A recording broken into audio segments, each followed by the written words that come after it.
welcome to the Redefine Podcast. Okay, happy podcast day. Happy podcast day to you. Welcome to the show if you're brand new. And of course, if you are an existing listener, welcome back. Welcome back. Thanks for tuning in. If you haven't done this already, go ahead and hit that plus sign on the top of whatever podcast app you happen to be listening on. And of course, if you're watching the video version of this, hit me with a subscribe. Let's grow this show together. Okay, anyways, today we're going to talk about social networking, right? Using the social platforms to connect with more people, right? And develop relationships, develop friendships, as opposed to the conversation we had on Tuesday's episode where we talked about content creation as a means to grow your brand and grow your brand awareness, right? And I think that really is the difference between the two, right? The former, our conversation on Tuesday was really all about growing your sheer reach to grow your business. And today's conversation is going to be about growing meaningful relationships, again, as a means to grow your business. I think those are two very distinct things. Now, for many of you, this is going to be pretty intuitive and will come pretty natural, of course, with a few tweaks. And I say it's going to be intuitive and natural because connecting is something I think we all do naturally, especially for those of you, from my generation and before, where there was no social media growing up, right? Like we had to connect and make friends offline. And it's really just a matter of translating that to the online space, to the social media space. And again, just tweaking a few things. So this is something that most of you probably already do anyways. The caveat is, again, if we're growing our business, what tends to happen is when people start their business and then try to use their social media platforms to grow that business, it ends up looking too much like marketing and selling. And your audience is going to tune out because, those connections were originally made as friends, right? And from a relationship standpoint. And so when they see you starting to kind of sell them stuff on the feed, it's just not interesting and it doesn't contribute anything. And so your engagement will drop dramatically. So the first rule that I'm going to share with you is the 80-20 rule, right? And I got this from Predictive Social Media. I'll leave a link to that. I'm really getting into predictive social media, but I'll leave a link to that so you can get more information and learn about using social media to grow your business and grow your relationships and then grow your business. But it's an 80-20 rule where you post 80% personal stuff and 20% of your post is business stuff. And we'll get into the content of the actual post, but 80-20 really works well. And that way you're not just flooding and selling on your feed. So what does a personal post look like? First of all, it's not like airing out your personal business, right? Right? You don't want to use that. I don't think it's productive to use the platform in that way. I know some people do it, but most of those people that do that don't have a business and aren't trying to grow their business. That's okay. But if you're growing your business, you want to stay as far away from personal drama as you can, because everybody has their own personal drama. Last thing they want is to look at your drama on their feed, right? So let's stay away from personal drama on the social feeds. I would also suggest staying away from anything too controversial. I know there may come a time that you feel like you have to make a stance on a particular thing, and I have done that before in the past. But generally, I it's not that I avoid those. But for me, it's not social media, and especially my platforms, is not necessarily a place that I can have, or that I feel like I can have productive conversations around those things, right? It's really becomes a matter of just sharing my opinion as opposed to engaging in discourse. And we see that obviously happening all the time on social media. So, stay away from those things. Don't be too, confrontational and too personal and too much drama and all that stuff, right? Let's stay with things that are more positive.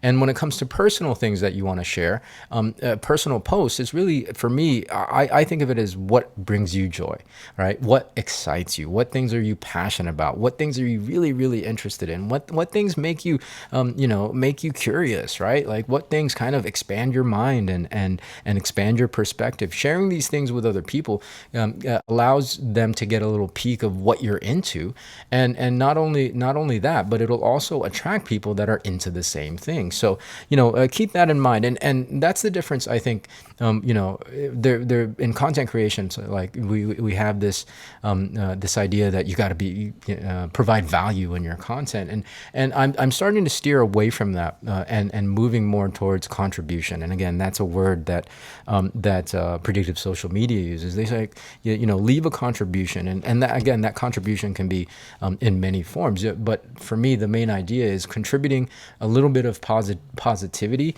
and something interesting, maybe even educational, to someone's day through their feed, right? Another caveat that I forgot to mention at the beginning of this is that you don't want to be necessarily too educational, right? Like you don't need to be a guru, you don't need to be the teacher, you especially don't want to be preachy, right? These posts generally you want to keep them brief. The longer they get, the more unengaged people become. So keep it brief, keep it light, and if it's educational, don't be the guru or the expert. Just be the messenger, so to speak, right? All right. So yeah, really simple. Contribute to people's day in a positive way through your personal post by sharing the things that really excite you and that you're interested in. Simple as that. 80% of your post, make that be the focus. So the other 20% is your biz post. Now, again, as I mentioned, don't just post features and benefits of your product and services. I think the best thing to do would be to post your personal experience with the particular product without necessarily, again, mentioning any product features or benefits. You might be like, for example, if you're in health and wellness, maybe mention or talk about a specific ingredient in that product, but don't name the product itself, because again, you start to cross, the more information you give about the product or the service, you start to cross closer and closer. You start to inch closer and closer to crossing the line of selling and marketing, right? So for example, I posted something the other day about omegas, and it was a really brief post, a picture of me holding one of my omega capsules that I take. And I was like, I really believe in the importance of omegas. However, omegas to our health. However, I don't eat enough fish to get the required omegas in my nutrition that I need. And so that's why I supplement. I think it's very, very important. And that was the post. That post, it was so brief, it was so simple, and it wasn't salesy. It actually got like a really, really high engagement, higher than what my engagement has been in recent history. So you see, I mentioned something that I do, and I mentioned why I'm interested in it, and I mentioned like maybe a specific ingredient, and people were interested in it. People supported it. People liked it. People commented on it. And I even got a few comments and direct messages that were like, man, yeah, I need to take omegas myself. What are you taking? And so it's really, really effective way. Again, this takes practice, and I've only started posting about my business in this way, but it's sort of a mix of personal and business in that regard, with the personal side being the higher priority, because again, it's all about developing relationship. It's all about making that connection, and as people get to know what you're about, the connection deepens, right? Social media is powerful that way, and we don't necessarily have to sell. We don't have to market. We don't have to talk about features and benefits in our post to use it effectively to grow our business. It is a process, and you'll have to learn how to develop the skills in chatting and DMing and all that stuff. But again, if you put relationship as the priority, then it can be a very, very effective way to grow your business without having to worry about learning marketing, without worrying about becoming a quote unquote content creator, because you're just sharing stuff about you, and stuff about your own life that you think can help other people, and that can contribute to their lives as well, right? So it's really simple. It's really simple. And of course, if you have any more questions, or if you want to learn more about this particular style of social networking, yeah, go look it up on Predictive Social Media. I'll leave a link in the show notes. I'm not an affiliate at all, but I really love the principles that they teach, because again, it is very intuitive, and it's just a matter of translating what we already do online and off in terms of connecting and meeting people into a more productive and more intentional and purposeful way.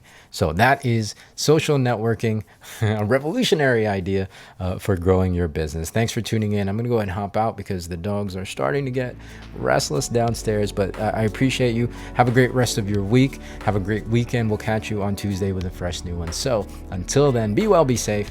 We'll see you in the next episode.